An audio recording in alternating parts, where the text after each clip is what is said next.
Hey there, bookworms! Natasha here. Welcome to Reading Rendezvous with Natasha. Are you ready to dive into the enchanting world of Chanda Hahn's Unenchanted? This is the first book of the An Unfortunate Fairy Tale series, and I am beyond excited to share it with you. So grab a comfy seat, a warm drink, and let's get lost in the pages of Unenchanted. Don't forget to hit that subscribe button so you don't miss a single episode of Reading Rendezvous with Natasha. Let's dive in. Unenchanted, An Unfortunate Fairy Tale, Book 1, written by Chanda Hahn. Unenchanted, Chapter 1. Today, I saved Brodie Carmichael's life! Mina penned the jubilant words into her blue spiral notebook with her favorite ballpoint pen. She faithfully used the same pen when writing all of her entries, in the hope that it would change her luck and she could write something good in her notebook, like today. Mina stared at the words written before her in her sloppy script and felt a pang of guilt. She started to close the notebook, but paused and thought. It didn't feel right. It didn't seem truthful. With a heavy hand and a heavy heart, she added in parentheses next to her previous entry. Today was also the day I almost killed Brodie Carmichael. Feeling slightly better about telling the truth, she closed her notebook titled Unaccomplishments and Epic Disasters, and tucked it in her dresser drawer with a sigh. Nothing in the world ever went right for 15-year-old Mina. She was always late for class. Her homework usually looked as if it had spent the evening being a chew toy for a pit bull, when she didn't even own a dog. Her longtime crush didn't know she existed. And she frequently spilled chocolate milk all over herself whenever she became nervous. Mina was certain it was because she was the magnet for all the bad, terrible, and so-so luck that existed in the world. So she kept a notebook hidden in her unorganized sock drawer to prove it. All of these events had turned her into a cynic, especially since yesterday morning had started out like any other event-filled, disastrous day. She dreamed she was flying.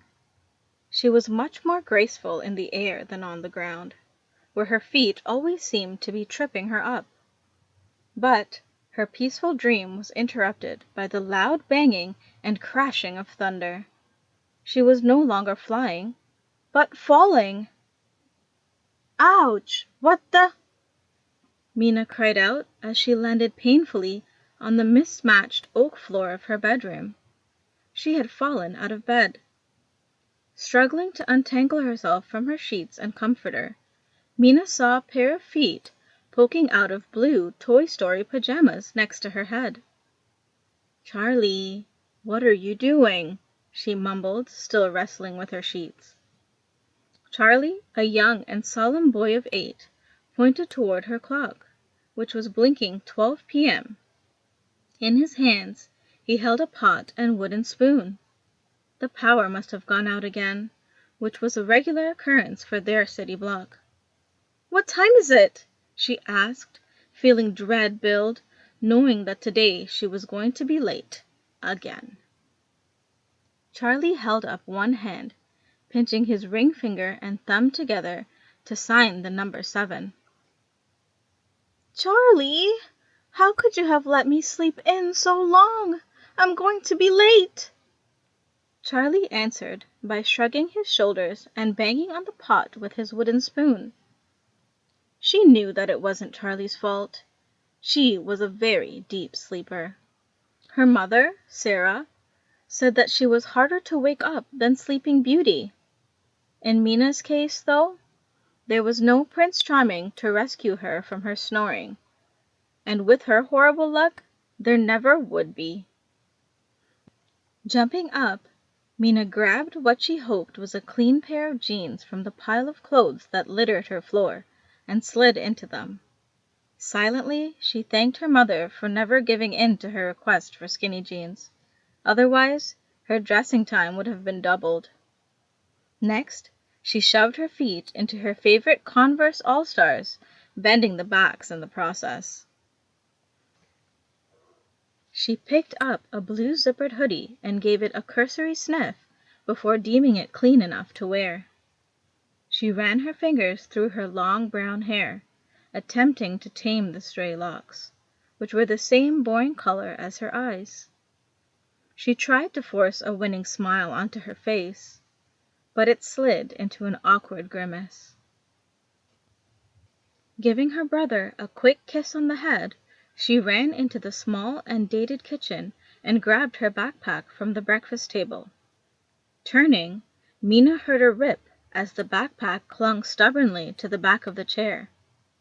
The chair won, and the shoulder strap ripped off the back of the bag, causing all of her books to crash to the floor in a heap. Sighing, she threw each book back into the bag and did her best to hold it shut while she scoured the kitchen drawers for safety pins. Mina Grime walked into the kitchen with a quizzical look on her face. She was dressed in her work clothes, tan pants and a blue polo with a stitched outline of a feather duster and smiling mop. Sarah worked for Happy Mates, cleaning homes, so she could afford the tuition to send Charlie to a private school. Their mother worked long hours without ever complaining, which was why Mina never allowed her to enter Mina's pigsty of a room. "Mom, did you sign my permission form?" "What permission form?" Sarah asked distractedly, sliding a raspberry Pop-Tart into the toaster. "For today's field trip to Babushka's bakery, remember? I gave it to you last week." "Oh, honey," Sarah wrung her hands. "Don't you think it would be better if you didn't go on the field trip? You know how clumsy you are. What if something should happen to you?" "Mom, I have a paper to write on today's trip, and it's worth a quarter of my grade." Mina had finally found a few safety pins in a junk drawer and was fumbling with them to reattach the strap to her backpack. She knew they didn't have enough money to buy another one. She would have to make do with a quick mend. "Well, maybe you could do some extra credit instead?" Sarah asked. "Mom, I'll be fine. I'll stick to Nan like glue, and you won't have to worry about me. It's just a boring bakery tour. What could possibly go wrong, other than death from boredom?" Mina saw the look on her mom's face and knew that she had won the argument. Barely. Going to a stack of mail by the fridge, Sarah sifted through it until she found the folded yellow permission form. Signing it, she handed it to Mina with one last warning. "Just promise me you'll be careful."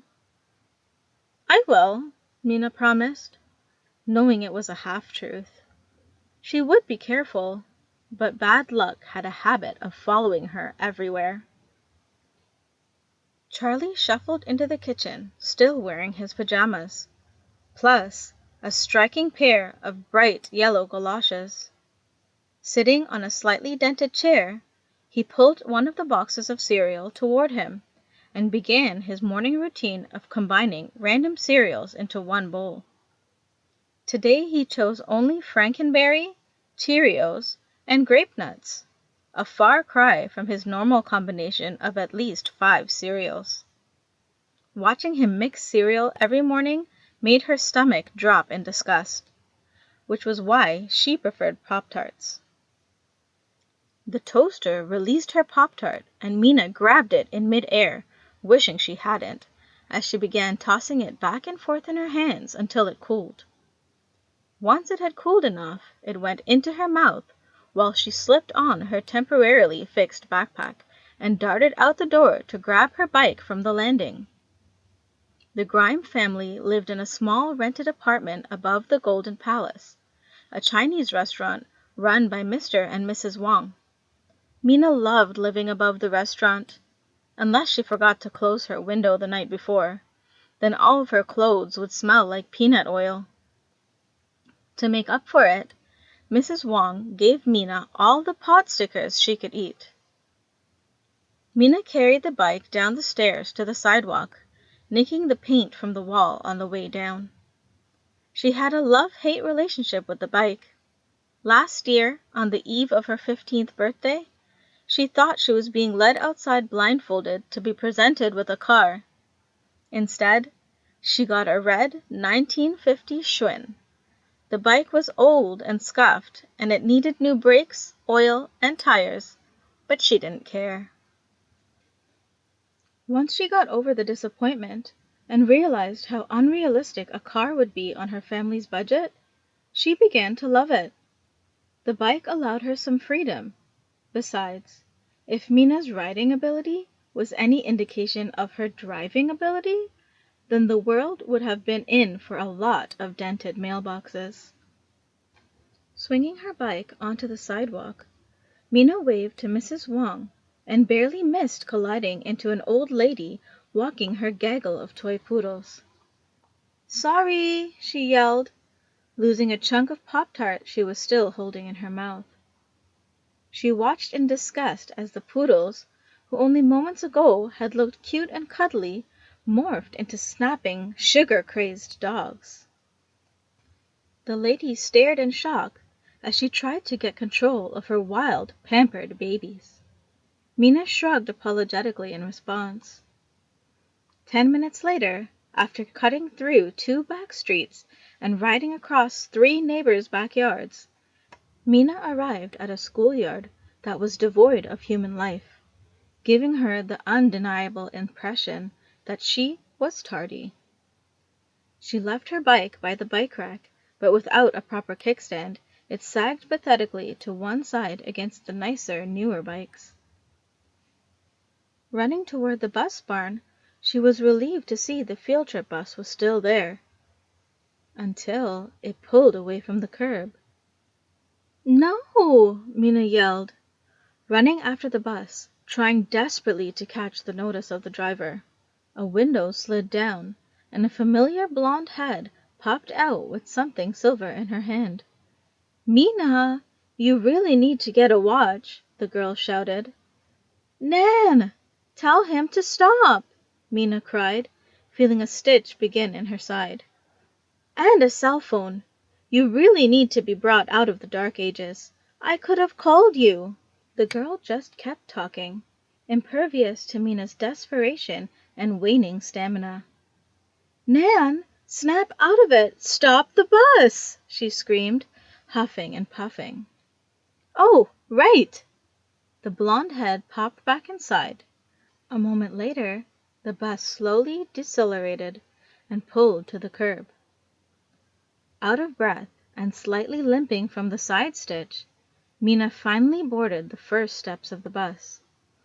The bus driver gave her an indignant look. This would probably delay their arrival, and he was a stickler for being on time. She ignored him and stepped to the front row where her teacher was sitting to hand him her permission form. "You really should have been on time," Mr. West commented. His balding head had glistened from the heat of the already too warm bus. "I'm sorry," Mina answered quietly. "We had a power outage." Mr. West looked over her permission form and then nodded for her to take a seat. Walking toward the back of the bus was like being in a bad, slow-motion dream. She had no choice but to be the recipient of 20-some odd stares. Ducking her head and sliding into the seat next to Nan, Nina poked her in the side in revenge. "That's for making me run so long." Nan grinned, showing her perfect white teeth.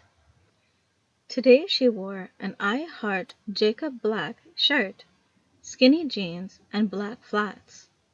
Nan was the exact opposite of Mina in every way, which was why they probably got along so well. She got a kick out of Mina's lack of knowledge in all things social and popular. "Well, maybe if you got a cell phone, you could have texted me you were running late," Nan quipped, pulling out her latest iPhone, fingers flying over the touchpad. What are you doing? Are you chirping? Nan rolled her eyes and laughed. Really, Mina? It's called tweeting. Okay. Are you tweeting? Of course, Nan smirked. Mina's stomach sank. About what? She had a feeling she already knew the answer. She'd seen something in Nan's hand when she had previously opened the window and leaned out. Oh, nothing much. I'm just tweeting the picture of you running like a madman after the bus to all of my followers. Followers made it sound like some sort of cult. Nan, how many followers do you have? She hoped the number hadn't gone up. Well, after yesterday's rant about the garbage they pass off as lunch, I'm up to about 300. She clicked update, and immediately chiming could be heard from multiple phones on the bus. Snickers and heads turned Mina's way, and she heard whispers of loser and nerd. Nan, how could you? Mina said, scrambling over Nan so she could be by the windows and out of direct line of sight for most of the riders. She pulled her backpack up over her head and hid behind the bag. Mina, you need to learn to laugh at yourself. I'm trying to get you noticed. Hardly anybody knows who you are. I can't imagine anyone wanting to be the center of that kind of attention. I certainly wouldn't. Nan raised one eyebrow in disbelief. Nonsense! Everyone wants to get at least some attention. Well, except for you. Really, Mina, it doesn't even matter whether it's good or bad, true or untrue.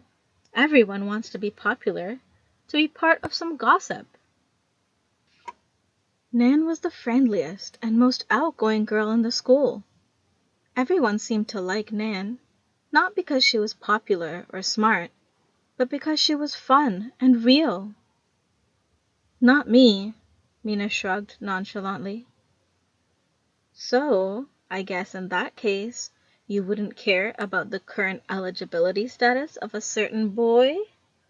Nan knew that her best friend had a secret crush on Brody Carmichael ever since her family moved here. Brody and Savannah broke up? Mina sat up straight in disbelief, knocking her backpack to the floor. Aha! See, you are interested. No, I'm not, she said. Yes, you are, Nan taunted. She was right. Mina did want to know. Okay, fine. Did they? Mina felt a flower of hope start to bloom. Nope, but see, wouldn't you want to know if they did? That blooming hope shriveled up dead. I hate you, Nan Taylor, Mina shot out. You're a dream killer. You know that, right? Dream killer. Gee, Grimy, keep it down. A male voice shot out from behind their seat. Her face flushed red. Mina hated her last name, an easy target for name-calling. Grime too easily translated to slime, brine, grimy. She couldn't wait until she got married and could legally change her name, if she could ever overcome her awkwardness and talk to a boy. Sitting back, she let Nan talk on about the latest episode of Glee, and even sing a few bars from the new hit single she had downloaded on her iPhone. Mina didn't even own an iPod. The closest thing she had was an old CD player. That was something else about Nan. She was addicted to Glee and every popular reality show on TV. Mina didn't understand her best friend's infatuation. Mina's own life was already a reality show. Why would she want to watch someone else's? The bus reached Babushka's bakery, and all of the weary and bored teenagers filed off and waited in groups. This was Mina's chance to scan the crowd and find the tall, blonde-haired Brody Carmichael. Sure enough, he was standing next to Savannah White, who looked every bit a princess with her long white blonde hair, porcelain skin, and big blue eyes. Brody seemed distracted as Savannah latched possessively onto his arm, marking her territory as only a female high school student could. Brody was every girl's dream guy. He was a perfectly blended cocktail of aristocrat and jock. The Carmichaels prided themselves on family lineage and could follow their ancestors back to when they first came over on the Mayflower. They raised racehorses, owned a clothing company, and were by far the richest family in the state. Yet Brody never let it get to his head. He never raised his voice, never bullied anyone, and seemed completely oblivious to his social status and effect on girls. Her daydreaming was interrupted as a plump man hurried out of the gray brick factory. "Welcome, children. We are so glad to have you here at the world-famous Babushka's Bakery. You can call me BJ," the man said, smiling and wiping what looked like leftover powdered donut from his face. "Let me introduce you to your tour guide, Claire. She will take you around the factory and answer any questions you have." The tour guide, a striking blonde woman named Claire, walked out of the factory in a form-fitting white lab jacket, yellow helmet, and goggles, which did virtually nothing to impede her leggy, model-like beauty. There were some obvious whistles and elbowing among the boys, and even Brody stood a few inches taller within her presence. She smiled warmly at them, red lips framing perfect white teeth, and motioned the class to follow her into the factory. Her hips sashayed, and her red heels clicked on the cement sidewalk to a rhythm that only she could hear. The boys followed like puppies, mere inches behind the tour guide, while the popular girls, including Savannah, hung back, shooting hateful glares toward Claire. A challenge had clearly been made without one spoken word, and the girls flipped their hair, powdered their noses, and glossed their lips in preparation to retaliate. Mina felt a moment of pity for the poor tour guide. She had personally seen what it was like to be on the receiving end of jealous girls from Kennedy High. Mina looked at Nan to see if she noticed, but Nan was preoccupied with her texting. Taking a deep breath, Mina grabbed Nan's sleeve and led her after the group of students into the factory, with Nan texting the whole way. Claire took them through a fluorescent-lit hallway lined with photo murals of Babushka's Bakery's history. She paused every few feet to explain the history as Mina grabbed a chewed-up pencil and notebook out of her broken backpack and struggled to catch up. "This is our founder, Larry Brimwell. In 1911, he started the bakery out of his 2-bedroom home, and later moved it into a rented building in the International District in 1913. A grainy black-and-white photo could be seen of a man with a white apron and hat, rolling small balls of chocolate on a small kitchen table. Out of focus and barely visible underneath the table was a small brown-haired boy playing with a wooden car." The next wall mural depicted a smiling Mr. Brimwell outside a small vacant building with a "For Rent" sign in the dirty painted window. A severe, unsmiling blonde woman stood next to Mr. Brimwell, one hand holding a small clutch purse. This was obviously his wife, holding the hand of their little boy. Mina stopped to stare at the picture of what was supposed to be a happy family, but the picture seemed odd, almost forced. Mina wondered what was really going on in Mrs. Brimwell's mind. It was Mrs. Brimwell who saw the potential of turning the bakery into a full-scale factory and invested all of her inheritance in the company against her father's wishes.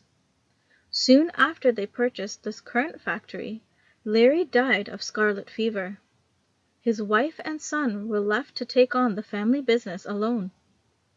Claire stopped speaking, her voice quavering for only a split second before she cleared her throat and dazzled the group with her smile again.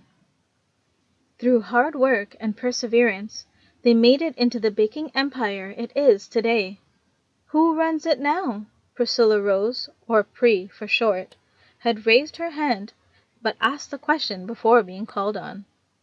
Mr. Brimwell, Claire replied. Why, that would make him almost 100 years old, Pri said, surprised.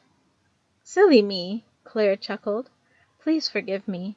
I meant to say his grandson, B.J. Brimwell, who met you at the front door. He didn't look quite 100, did he? Heads bobbed in understanding, and a few boys even laughed at the dull joke. More facts were mentioned, and the tour kept moving. Mr. West told them they would have a paper due concerning their tour, and Mina needed an A on this paper. Badly. Sometime during the lecture on the usefulness of different sugars in the chocolate process, Mr. West had become separated from the tour group, but only Mina seemed to notice their ward's absence. Claire seemed to enjoy the extra attention from the boys, particularly Brody, and did nothing to discourage them. The tour went through the stockroom, the drawing room, and the mixing rooms. Every room looked the same, sterile and depressing. The workers even more so in their drab white coats, shower caps, and listless, droning movements. The expression on every one of the workers' faces was the same, blank. Mina noticed that many of the students were becoming bored, and more than a few could be seen trying to stifle their yawns, so as to not upset their guide. Mina felt her eyes start to go heavy, as if she hadn't slept in days. Slowly, the atmosphere of the tour changed. Mina hardly noticed when the steady stream of facts slowed significantly, and Claire's voice no longer echoed loudly enough to reach the back of the room. In fact, Claire had hardly spoken above a whisper for the last 5 minutes. The rest of the class had become incidental, as the tour now seemed to only consist of one VIP, Brody. Claire would lean in and gently put her hand on his shoulder to direct him if he was turning the wrong way. She would whisper a comment that only he seemed to hear. Everything about the small movements and encounters between the two seemed odd, out of place. Claire stopped walking to listen to a comment that Brody made, turned her head coyly to the side, and giggled. Actually giggled. Now Mina wished that she wasn't at the back of the group, so she could hear what was said. But someone obviously did overhear. Savannah moved in for the kill. Savannah flipped her blonde hair and physically stepped between Claire and Brody, her nose turned up in challenge. Excuse me, perhaps you could stop paying so much attention to my boyfriend so we can actually hear you in the back? Claire's eyes turned dark. Brody grabbed her elbow and turned on her. You have got to be kidding, Savannah. Are you trying to embarrass me? Are you? When's the last time you were so interested in a stupid bread barn? Oh, come on. Really? You want to do this now? Do what now? She asked coldly. Brody's voice grew louder. Everyone stopped talking to listen in, to witness firsthand what was sure to be the biggest argument of the semester. It's over between us. I'm sick of you. I'm sick of your jealousy and your childish ways. It's time for you to grow up. Brody looked feverish and tense. Sweat beaded on his forehead.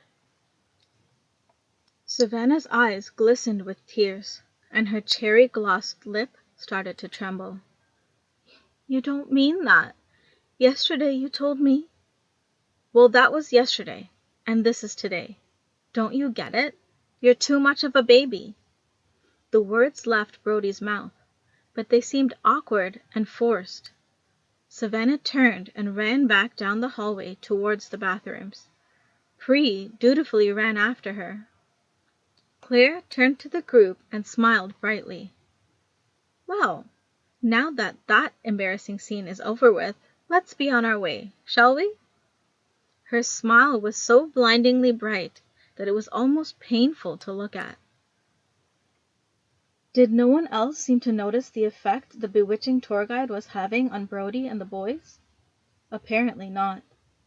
The girls were so upset by the breakup that they were no longer paying attention to the tour, instead whispering among themselves excitedly about sudden availability of the hottest guy in school.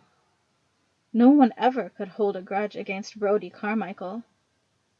Nan nudged Mina and motioned to the group of girls with her chin. "I told you that everyone loves gossip. I've already been texted by 3 different people who aren't even here that Brody and Savannah broke up." Nan frowned, looking at one of the texts, and her fingers flew over the touchpad. "No, that's not right. I was here.